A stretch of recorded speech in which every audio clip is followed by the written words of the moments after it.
사람들이 다윗에게 전하여 이르되 보소서 블레셋 사람이 그 일날을 쳐서 그 타작마당을 탈취하더이다 하니 이에 다윗이 여호와께 묻자와 이르되 내가 가서 이 블레셋 사람들을 치리이까 여호와께서 다윗에게 이르시되 가서 블레셋 사람들을 치고 그 일날을 구원하라 하시니 다윗의 사람들이 그에게 이르되 보소서 우리가 유다에 있기도 두렵거든 하물며 그 일날에 가서 블레셋 사람들의 군대를 치는 일이니까 한지라.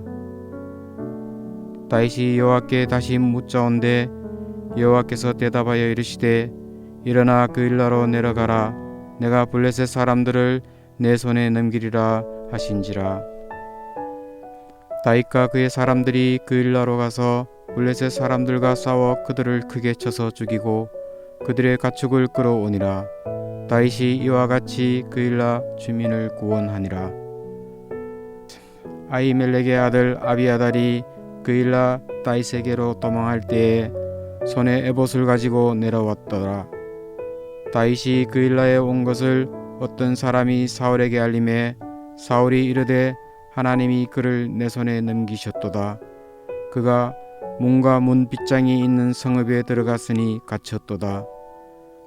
사울이 모든 백성을 군사로 불러 모으고 그 일나로 내려가서 다윗과 그의 사람들을 에워싸려 하더니 다윗은 사울이 자기를 해하려 하는 음모를 알고 제사장 아비아달에게 이르되 에봇을 이리로 가져오라 하고 다윗이 이르되 이스라엘 하나님 여호와여 사울이 나 때문에 이 성읍을 멸하려고 그 일나로 내려오기를 꾀한다 함을 주의 종이 분명히 들었나이다. 그 일나 사람들이 나를 그의 손에 넘기겠나이까? 주의 종이 들은 대로 사울이 내려오겠나이까? 이스라엘의 하나님 여호와여 원하건대 주의 종에게 일러 주옵소서 하니 여호와께서 이르시되 그가 내려오리라 하신지라. 다윗이 이르되 그 일나 사람들이 나와 내 사람들을 사울의 손에 넘기겠나이까 하니 여호와께서 이르시되 그들이 너를 넘기리라 하신지라.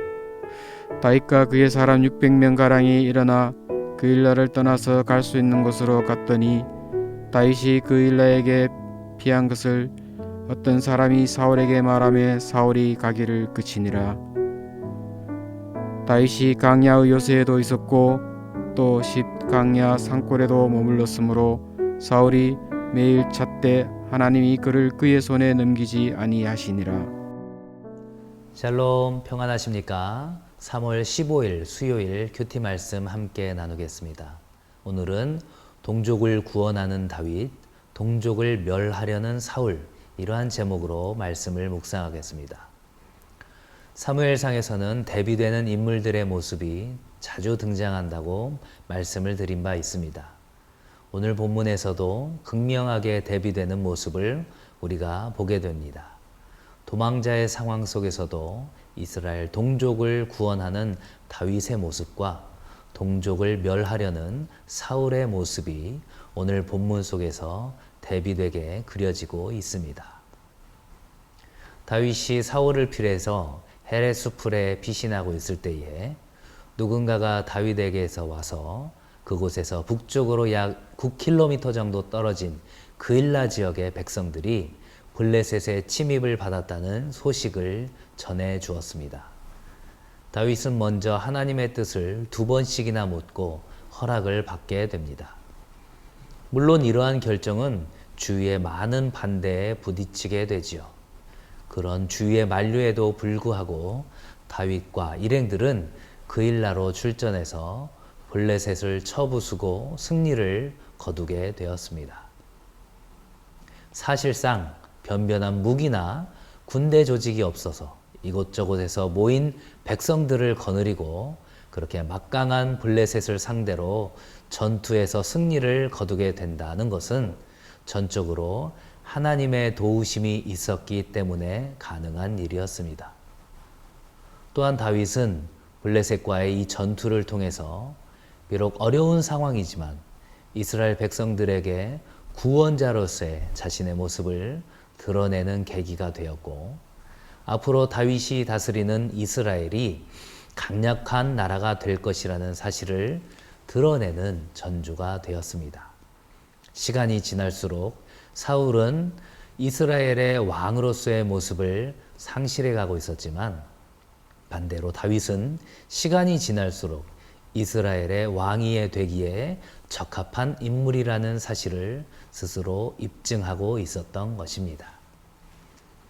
다윗은 온갖 반대를 무릅쓰고 희생을 감수하면서 그일라 주민들을 구출해 주었지만 그들은 오히려 사울에게 다윗의 일을 밀고 하는 배은망덕한 모습을 보이고 있습니다. 아마도 그들은 놉 사람들이 다윗에게 호의를 베푼 것 때문에 처참하게 학살당한 사실을 두려워해서 다윗을 사울에게 넘겨주기로 모의한 것 같습니다. 자신들의 안전을 위해서 은혜를 저버리는 이러한 모습은 훗날 구원을 위해 많은 이적과 은혜를 베푸신 예수님을 십자가에 못 박은 유대인들의 모습에서 되풀이되고 있습니다. 다행히 다윗은 하나님의 인도하심을 받아서 자신을 따르는 600명과 함께 그일라에서 피할 수 있었고 사울은 헛수고만 하게 되었습니다. 그들은 헤브론과 사해 사이에 있는 십광야로 피신했는데 그곳은 황폐한 야산이었지만 숲이 우거져서 숨어 지내는 데는 적절한 장소였습니다. 오늘 본문을 통해서 두 가지의 내용을 생각해 보고자 합니다. 첫 번째는 도움이 필요한 자를 외면하지 말라는 것입니다. 도망자의 신세였던 다윗이 그일라 주민을 돕기 위해 전투를 감행했다는 사실은 우리의 삶 속에서 생각해 보면 도저히 감당할 수 없는 장면입니다. 그러나 하나님께서는 우리의 도움의 손길이 필요한 자들을 우리에게 보여주시고 그 일을 통해서 계획하신 일들이 있다는 사실을 우리는 기억해야 합니다. 물론 이러한 모든 일을 감당할 때 지혜가 필요할 것입니다. 그러나 나의 상황에만 집중하다 보면 도움의 손길을 통해 일하시는 하나님의 계획을 놓칠 수도 있다는 사실을 우리는 기억해야 할 것입니다. 두 번째로는 매 순간 하나님의 뜻을 구하라는 것입니다. 다윗이 그일라로 올라가는 것과 그곳에서 피신하는 모든 과정에서 끊임없이 집중했던 것은 바로 하나님의 뜻을 구하는 일이었습니다. 하나님께서 원하시는 것이 무엇인지를 늘 생각하며 행동할 때에 하나님의 인도하심과 보호하심을 맛볼 수 있습니다. 때로는 우리가 잘못된 판단을 할 때라도 하나님께서는 바로 깨닫게 하시고 또한 회복해 하시는 분이라는 사실을 우리는 믿고 나가야 할 것입니다. 그렇게 나아갈 수 있는 우리 모든 성도들 될 수 있기를 주님의 이름으로 간절히 축복합니다.